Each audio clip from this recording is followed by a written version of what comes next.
Welcome back. CKO Kickboxing was a very popular workout spot in Franklin Lakes, New Jersey, and I say was because it closed on Friday, another victim of the COVID-19 lockdown.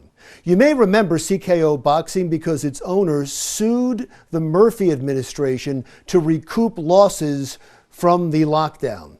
Here's my interview with the former owner of CKO Boxing, Darlene Pallay. So Darlene, take me through all this, where you were before, how your business was doing before the pandemic, and now where you are now. What was it like before? Sure. I purchased CKO Kickboxing in Franklin in 2010. When I took it over, it was a very small business. It wasn't doing well, and I bought it from CKO Kickboxing Corporate. I'm a franchisee. I turned it around. I put a lot of love and care and blood, sweat, and tears into it and turned it around. So we were doing very well before the pandemic. We had about 220 members. And then as we closed down, things started to change. The 2-week closure, I reached out to all my members and told them, let's hang on and see what happens. We thought 2 weeks would flatten the curve. So then it turned into a month. And once I saw that it was going to be more than that, I shut off all their monthly dues because members were asking about that. So I didn't feel right taking money. So I shut off all the monthly dues. So I haven't been able to collect any dues at that point. You had no money coming in. At that point, that was it. You weren't getting that was money, it. And you still had your expenses at that point. Correct. I had all my my rent, my utilities, my business license. I still had to pay everything. Typical New Jersey state tax, New Jersey sales and use tax, all that kind of stuff. You filed suit against the state. Why? So my lawyers and I met about the lawsuit. My understanding is there is a clause in the EO that states compensation should be given to businesses if they are shut for the EO. You would probably have to talk to my lawyers to get more details about that. But at that point, I had lost so much that I felt this was probably one of the only ways for me to try and recoup and try to save the business. What do you blame for this? Is it the pandemic or is it the state that caused your problems? Blame. That's a hard word. Well, first of all, I take it very seriously. I always have. People have lost lives, and I understand that. And I've always been very diligent about cleanliness and sanitizing. So my issue was never following the EO. It was just basically we didn't receive the help to endure a 7-month closure.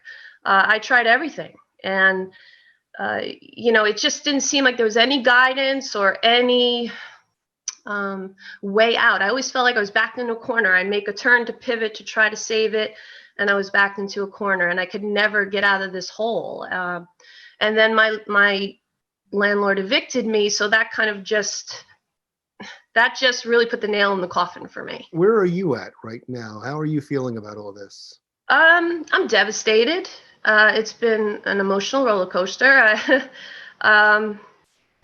Tomorrow is our last day, and it's hard. People have reached out. We cry, we talk. It's devastating. I put 10 years of love and care, and it's gone unless a miracle happens, and we'll see. What would a miracle be? Miracle, pay off my debt to pay my landlord. I did try to pay him what I could, and unfortunately, he did not offer any concessions. We tried, it didn't work. I don't understand why he did that to this day, because we were always paying our bills. This is one thing that I don't sleep at night, knowing that I have all this debt piling up. Right. And I have a family, I have a family to feed, and that debt piles up because the business can't pay for what it was paying for. So the thing that gets me is I keep hearing about all of this money for small businesses from the federal government that's given to the state, to given to small businesses right. to help them survive the pandemic. But I keep hearing stories about small businesses that are going to close up because they're not getting any help. There seems to be a disconnect. I did apply for the PPP loan. In my particular situation, I only have part-time employees. So the size of the loan was based on employees and your payroll.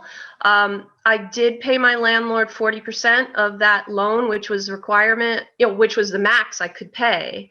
The rest went to my employees and other bills. Right. I paid all the utilities.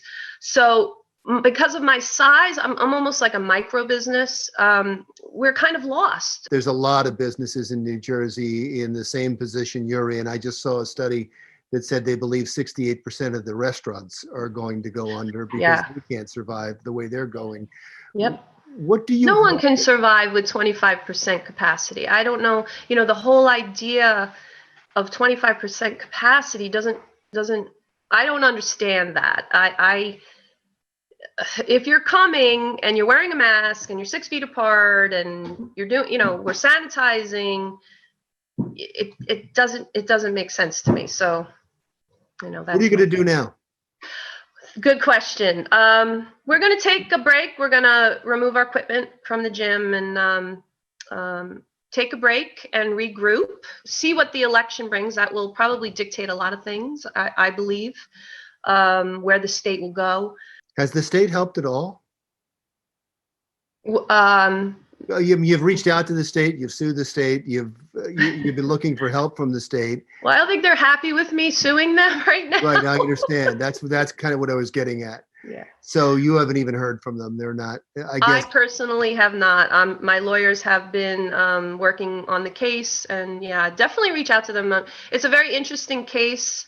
Not a typical route that they took because it was something, again, that's in the EO. So it's very interesting. Right. And I'm grateful to them because they're doing it pro bono. I don't want people to think I have all this money to pay for lawyers because I don't. Oh, wow. That's wonderful. It seems like a lot of people in the community have come to your aid and trying to help.